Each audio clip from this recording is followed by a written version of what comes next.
Indiana. Senator, I got to tell you, that to me, this could potentially ultimately impact every single worker in America. And it doesn't seem like the GOP is fighting hard enough. This ultimately goes from Amazon to right to work to superseding with states' rights. Hey, this is huge. I don't see any real, true Republican opposition down there.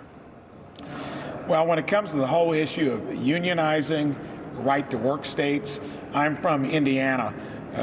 Went through the whole right to work legislation. I think we had a walkout on the other side of the aisle, and I believe that was during Mitch Daniels' tenure. So right to work should be just as up there as the right to unionize. And Charles, the way I look at it, I've been a business owner, a small one, now a national company after many years, and raising wages, we as business owners and Republicans should be for it, but the old-fashioned way, not where you're trying to force it. Unions were enriching their leadership in many cases over the years, not their own members. And I think you got to be careful.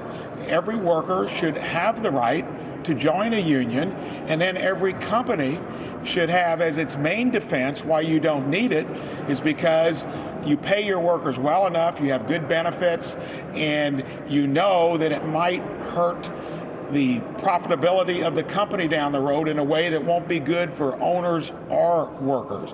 It's a tricky little straddle balance, and I think that what you're going to find, Amazon is susceptible because when you talk about New York, Amazon, California, Seattle, Costco came up the other day paying $15 to $16 an hour.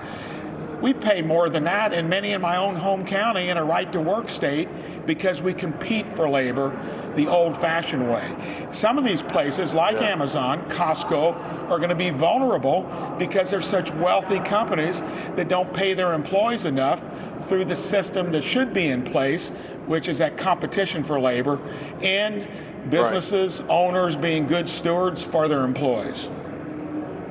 I've got 1 minute left, and I want to go. I hope we can talk about this topic again because, again, I just feel like the president's video was pretty clear.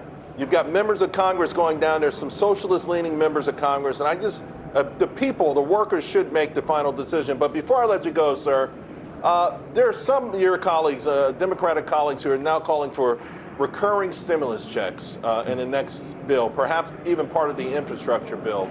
Have we come to that?